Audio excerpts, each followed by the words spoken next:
नमस्कार, मैं शिखर भास्कर एक बार फिर आपके साथ हूँ। आज फिर हम एक मुद्दे पे बात करेंगे, जो मुद्दे पर मोदी जी ने एक बार फिर एक बहस के तौर पे चालू कर दिया। आज हमारे देश के प्रधानमंत्री श्री नरेंद्र मोदी जी ने 20 लाख करोड़ का पैकेज घोषणा की। ये उस वक्त आया जब हमारा देश आपदा से ग्रसित है। ये उस समय आया जब पूरी संकट हमारे देश में छाई हुई है। लेकिन ये 20 लाख करोड़ का पैकेज क्या वास्तव में आम जनताओं के बीच में खर्च होंगे? क्या वास्तव में भारत के सारे नागरिकों में ये खर्च होंगे? ये सोचने की बात है, जानने की बात है। आखिर 20 लाख करोड़ पैकेज कोई छोटी मोटी पैकेज नहीं है।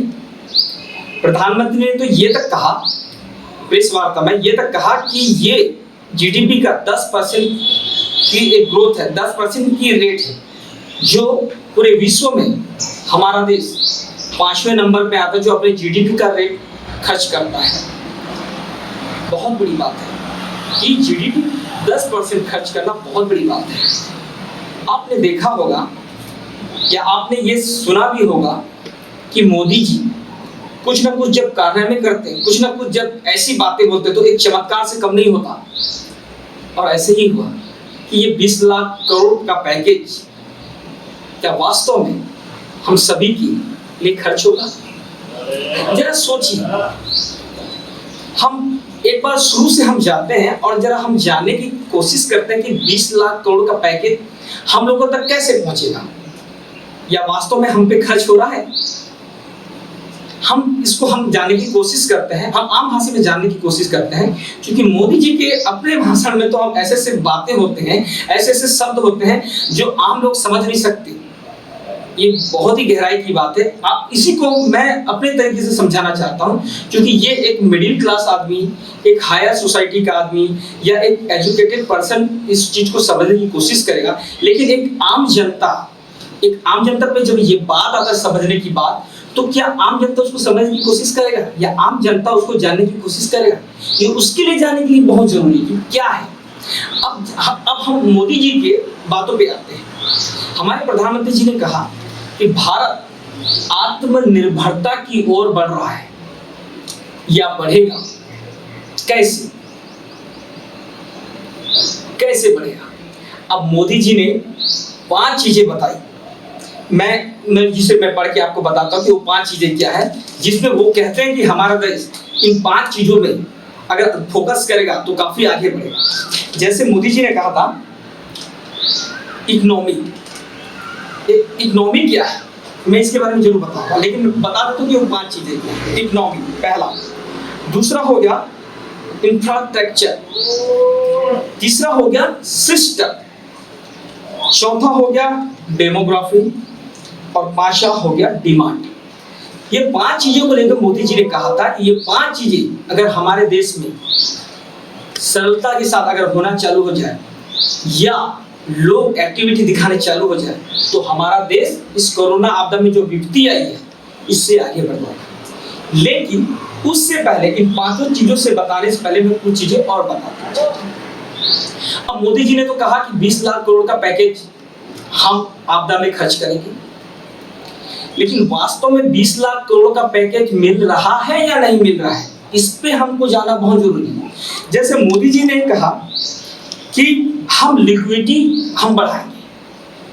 कैसे लिक्विडिटी? आपको मालूम होगा लिक्विडिटी शब्द ये हर कोई जानता है, लेकिन फिर भी मैं आपको बता देना चाहूंगा कि लिक्विडिटी शब्द है क्या। लिक्विडिटी शब्द एक इंग्लिश शब्द जिसे हिंदी में तरलता कहते हैं। ये तरलता क्या है? जैसे उन्होंने कहा था कि 20 लाख करोड़ का पैकेज हम देंगे, लेकिन किसके द्वारा, कैसे? तो हम इसी चीज को आज हम आपको बता दें। मोदी जी ने आरबीआई से मोदी जी ने 8 लाख करोड़ का उन्होंने पैकेज मांगा था। अब 8 लाख करोड़ का पैकेज तो आरबीआई ने दे दी, लेकिन वो 8 लाख करोड़ का पैकेज कहाँ खर्च हुआ? ये 8 लाख करोड़ का पैकेज इन्होंने मजदूरों के लिए, श्रम के लिए, श्रम लॉ बोला जाता है। मजदूर यूनिटी के लिए इन्होंने जब एक लॉ बनाया तब इन्होंने उसे खर्च किया। सोचिए 8 लाख करोड़, 8 लाख करोड़, आप उसको समझने की कोशिश कीजिए, 8 लाख करोड़ उस वक्त उन्होंने खर्च किया। उन्होंने ये बताया लेबर कहना चाहिए कि लेबर लॉ में। अब 8 लाख करोड़ वास्तव में खर्च हुआ। 8 लाख करोड़ तो चलो गए, आनंद फानंद में चले गए, उसको भूल जाइए 8 लाख करोड़, अब लॉ भी चला गया। दूसरी बात आती है कि 8 लाख करोड़ के बाद में फिर मोदी जी ने 1,70,000 करोड़ का फिर पैकेज तैयार किया। अब 1 लाख को तो हम जानते ही, लेकिन 70,000 करोड़ वो भी आनंद फानंद में कहां घुस गए वो भी पता है। अब देखिए ये 20 करोड़, ये जो 20 लाख करोड़ में पैसे 8 लाख करोड़ निकल गए, तो 1,70,000 करोड़ भी निकल गए। अब एक बात ये नजर आता है कि मोदी जी ने एक बहुत अच्छी बात ये बोली थी कि लघु उद्योग, सूक्ष्म उद्योग और मध्यम उद्योगों में हम उनके आगे बढ़ाने में हम वो पैसे खर्च करेंगे। अब सीधी सी बात है, मोदी जी कहते हैं कि हमने 6 साल में बहुत बहुत बड़े बड़े काम किए। मोदी जी, मैं मानता हूँ हमारे देश के प्रधानमंत्री ने बहुत सारे काम किए, बहुत सारे काम। कुछ काम तो मैं गिना सकता हूँ, आपके बाकी काम को तो मैं गिना नहीं सकता, लेकिन कुछ कामों को मैं जरूर बता सकता हूँ। जैसे आपके सबसे पहले काम हुए नोटबंदी। आपने कहा काला धन आएगा, काला धन आएगा, नोटबंदी हुई, कई जनता, पूरे देश की जनता परेशान हुई, कई लोग मरे, शहीद हुए, मरे नहीं शहीद हुए, कई लोगों ने शहीदी दी अपनी इस नोटबंदी में, कई लोगों ने रोना धोना किया, वो भी एक शहीदी के कारण है, वो भी हम मानते हैं एक शहीदी की। लेकिन उस नोटबंदी के बाद आपने क्या किया? नोटबंदी के बाद आपने फिर जीएसटी ला दिया। जीएसटी में जो लोग मानते हैं हम कि टैक्स चोरी करते थे, जो लोग टैक्स चोरी करते थे, फिर भी कहीं ना कहीं एक बिजनेस चल रहा था, डेवलप हो रहा था बिजनेस, लोगों के पास पैसे थे, जीएसटी ला दिया। फिर उसके बाद आपने मार्केट से ऑटोमोबाइल सेक्टर बंद होने लगे, लघु उद्योग बंद होने लगे, मध्यम उद्योग बंद होने लगे, ये बंद होने की कगार टोटल होने लगे। कई उद्योग तो लगभग बंद हो गए। मोदी जी, आपको मालूम है आज हमारे देश में 25 करोड़ जो काम कर रहे थे, जो कहने चाहिए कि अपनी रोजी रोटी चला रहे थे, वो पढ़े लिखे लोग बेरोजगार हो गए। 20 करोड़ लोग बेरोजगार हो गए। कोई छोटी मोटी बात नहीं है। ये वो लोग नहीं, ये मजदूर नहीं है, ये वो लोग हैं जो किसी कंपनी में एम्प्लॉय थे होंगे, किसी उद्योग में एम्प्लॉय थे होंगे, ऐसे बहुत सारे, किसी बैंकिंग में थे होंगे। ये वो लोग हैं जो 20 करोड़ लोग जो आज बेरोजगार हो गए। अब यही बात है, आपने ये ला दिया, फिर उसके बाद बहुत सारी चीजें आए, जीएसटी चले गए, पुलवामा आ गया, पुलवामा के बाद उसके बाद में आपने शाहीन बाग पे आपने पूरे फोकस कर दिया, अयोध्या में फोकस हो गए। ऐसे कई सारी चीजें हो गई हमारे पास में, लेकिन कहीं ना कहीं देश डिस्टर्ब हो गया। लेकिन मूल मुद्दों से तो आपने भटका दिया सभी को, मूल मुद्दे से तो हम भटक गए। चल खैर छोड़िए, उस बातों को भी छोड़िए, हम मेन चीज में आते। अब बात यह है कि आपने तो कह दिया कि हम इस पैसे को खर्च करेंगे, लेकिन लोगों को जानने की ये जरूरत पड़ रही है कि वो पैसे कैसे खर्च हो रहे हैं। अब आपने 1,70,000 भी खर्च कर दिए। अब जो 5 लाख करोड़ का जो आपने पैकेज बनाया लघु उद्योग, सूक्ष्म उद्योग, मध्यम उद्योग के, तो प्रधानमंत्री जी मैं आपको एक चीज बता देना चाहता हूं, ये वही उद्योगों को आप उठाने की कोशिश कर रहे हैं जो उद्योग आपके 6 साल के शासन में मर गए। 6 साल के शासन में वो मर चुके हैं, आप उसे उठाने की बात कर रहे हैं। अब मैं आपसे एक चीज जानना चाहूंगा मोदी जी, आपने तो पैकेज बना दिया, आपने तो आरबीआई के तहत सारे बैंकों को आपने पैसे ट्रांसफर कर दिए। क्या वो बैंक फिर उस लघु उद्योगों को ऋण देगा, लोन देगा? जो लघु उद्योग पहले से बैंकों से ऋण लेके दिवाला घोषित हो गए या मर गए। बैंक तो ऐसा होता है कि बैंक तो क्रेडिट स्कोर देके लोन देती है, आप कैसे देंगे? आप लोग तो ये भी कहते हैं ना कि 2 से 3 करोड़ रुपए के हम उनको छूट सब्सिडी देंगे, लेकिन क्या बैंक उन लोगों को लोन देगी? मोदी जी बहुत बड़ा सवाल है कि उन लोगों को क्या लोन देगी, क्योंकि वो लोग मर चुके हैं। फिर उसको उठाना, उनको उठाना बहुत बड़ी बात है, चैलेंजिंग वाली बात है। कैसे करें? ये तो हो गया आपके 5 लाख, आपके 5 लाख हो गए, बच जाते हैं आपके 4-5% बच जाते हैं। अब उसी 4-5% में आप ये मान के चलते हैं हम कि 4 से 5 करोड़ 4 लाख से 5 करोड़ लाख जो होंगे, अब उसमें आप ये कह रहे हैं कि हम उसमें हम खर्च करेंगे। तो आप ये बताइए, आप तो कह दिए कि 10% जीडीपी की, भारत देश का जीडीपी हम 10% के हिसाब से खर्च करें, लेकिन आप जरा आंकड़ा देखिए मोदी जी, ये 2 से 2.5% होते हैं, 10% नहीं होती। आप किनको बता रहे हैं? आप किनको ये सारी चीजें बता रहे हैं? आज भी देश में पढ़े लिखे लोग बहुत हैं, तो हम अगर आकलन करते हैं तो आकलन करने के हिसाब से वो 10% नहीं हुआ, वो कहीं ना कहीं 2.5%, 2% जाता है। चलिए छोड़िए, उस बात को भी छोड़िए। अब हम आपके 5 उन बातों पे आते हैं जिसमें आप कहते हैं कि भारत आत्मनिर्भरता की ओर आता है। अब इकोनॉमी की आप बात की है पहले आपने कि इकोनॉमी एग्रीमेंट चेंज, आपने ये वाली बात कर दी। अब इकोनॉमी की जो बात करते हो सर, इकोनॉमी कैसे होगा? सारे उद्योगों तो आपने बंद रखा, सारी दुकानें बंद रखी, सारे छोटे मोटे सारे कारोबार बंद रखे। आप कहते हैं कि इसमें तरलता है, आप कहते हैं कि इसमें पूरी पारदर्शिता होना चाहिए, कैसे होगा? कहाँ खर्च करेंगे पैसे? आप मुझे बताइए, कहाँ खर्च करेंगे पैसे? कहीं ना कहीं अभी मार्केट गिरा हुआ है, कहीं ना कहीं मार्केट अभी टोटल बंद हुआ है। अभी उस मार्केट को उठने में करीब अभी नहीं भी बोल कि मोदी जी, उस मार्केट को उठने में अभी 6 से 7 महीने लग जाएंगे। आप क्या समझते हैं कैसे होगा? तुरंत क्या ये मार्केट उठेगा? नहीं उठेगा। कैसे उठाएंगे इस मार्केट?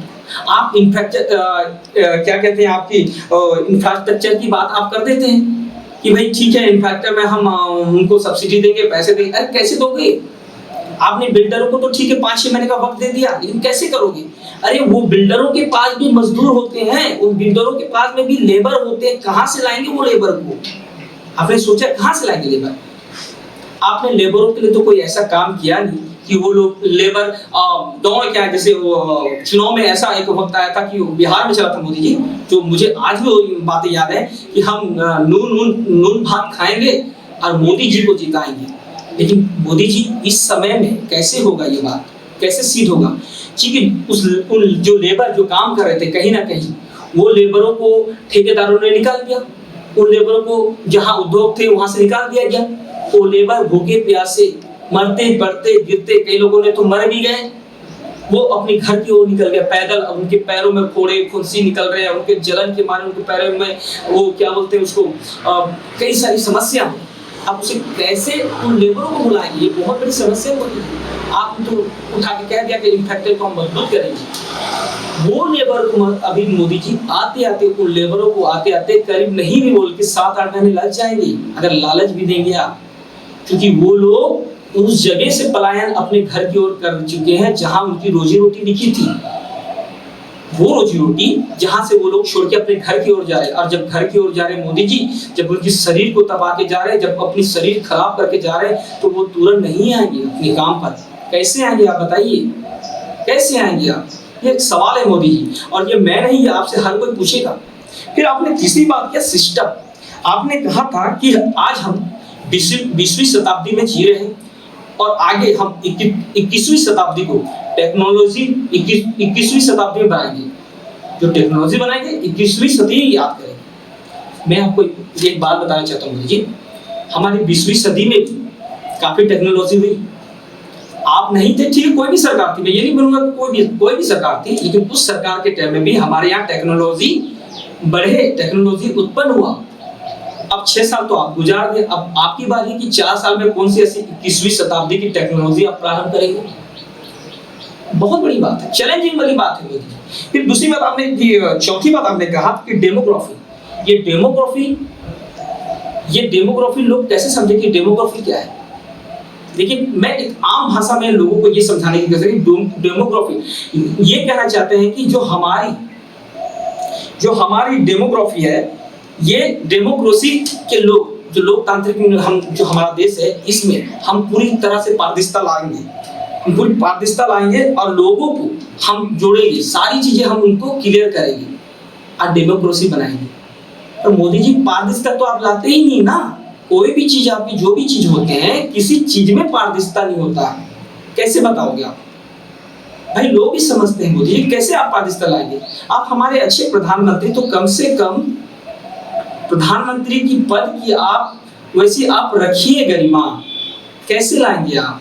ये सवाल आप वित्त मंत्री जी को बोल देते हैं। आपके वित्त मंत्री जी निर्मला जी जो हमारी वित्त मंत्री वो कह देती है कि हम ऐसे खर्च करके, लेकिन किन लोगों को आप बता रहे? किन लोगों? हर पढ़ा लिखा व्यक्ति ये समझता है, एक आकलन करता है। जो आपने पैकेज बनाया है उस पैकेज का वो आकलन कर रहा है। तो हर पढ़ा लिखा व्यक्ति सवाल करेगा आपके इस 20 लाख करोड़ पैकेज का। आपको मालूम है छत्तीसगढ़ के मुख्यमंत्री भूपेश बघेल ने ये सवाल खड़ा कर दिया प्रेस वार्ता में, क्या हमें 20 लाख करोड़ का पैकेज जो आपने घोषणा किए उसमें से हमें कितना मिलेगा? ये कितना मिलेगा का क्या है? ये ऐसे प्रश्न कैसे करते कि कितना मिलेगा? तो उन्हें भी आशंका है कहीं ना कहीं कि पैसे आएंगे या ना आएंगे। और ऐसे कई जगह होगा जहां आपकी सरकार नहीं, जहां आप लोगों की पार्टी की सरकार नहीं बनी, तो वहां भी ये बात उठेगी कि कितना आ सकता है, क्योंकि उन्होंने तो 30,000 करोड़ की मांग की। 30,000 करोड़, सोचिए उन्होंने 30,000 करोड़ की मांग की और यहाँ तो आप 5,000 करोड़ की बात कर रहे हैं। अब वो ये सोच रहे हैं क्या वो हमें मिलेगा? ये उनका सवाल है। लेकिन फिर भी मैं आप लास्ट सिस्टम पे जाता हूं जिसमें आपने कहा कि डिमांड, हमारी अर्थव्यवस्था डिमांड, यानी डिमांड होनी चाहिए। अब डिमांड जैसे शब्द ऐसा है, डिमांड जैसे शब्द आपने बोल तो दिया, लेकिन फिर भी आम जनता नहीं समझती। लेकिन डिमांड जैसे शब्द आपने बोल दिया, लेकिन इसको आपने कहा कि हम सप्लाई करेंगे चेन सिस्टम से सप्लाई। कैसे करोगे चेन सिस्टम से सप्लाई? अरे लोगों का विश्वास कब तक आप लोगों को धोखा देंगे? तो लोग कब तक धोखा खाएंगे? ये एक विश्वास जीतने का आप भरपूर प्रयास भी करें ना हमारे प्रधानमंत्री मोदी जी, तो भी नहीं हो पा रहा है। कैसे करेंगे आप? एक बड़ी समस्या, कैसे करेंगे आप? डिमांड की आप जो बात कर रहे हैं ना, इस डिमांड को आप जितने भी स्टॉक होल्डर कर दें उससे कुछ नहीं होने वाला। मोदी जी आपसे मैं कृपया आग्रह कर रहा हूं, फिर अपने काम में पारदर्शिता लाइए, अपने काम में ईमानदारी बरतिए। हम चाहते हैं आप हमारे बहुत अच्छे प्रधानमंत्री बने, हम आप में बहुत अच्छे फ्यूचर देखने की कोशिश कर रहे हैं, लेकिन हमारी फ्यूचर अब हमें लगने लगा मोदी जी कहीं ना कहीं हमारा फ्यूचर खतरे में है, हमारा देश खतरे में है, आने वाली पीढ़ी की फ्यूचर खतरे में है। कब तक आप ऐसे करेंगे? ये एक बहुत बड़ा प्रश्न है। ये तो मैं आपसे बातें कर रहा हूँ, ये तो सारी बातें मैं आम जनता को बता रहा हूँ, लेकिन इसमें मेरा कोई स्वार्थ नहीं है। मैं चाहता हूं कि आप इसमें तरलता लाए। जैसा आप कहते हैं कि भारत आत्मनिर्भरता की ओर बढ़ेगा, लेकिन आप कहते हैं ना लिक्विडिटी होनी चाहिए, तरलता होनी चाहिए, तो लाइए तरलता, बताइए आम लोगों को। मैंने तो आपको बता दिया, आम जनता को तो मैंने बता दिया कि आपका 20 लाख करोड़ का पैकेज कैसे जाएगा। लेकिन इसे आप अगर कर रहे हैं, अगर आप आपदा घोषणा कर रहे हैं तो ईमानदारी से करें।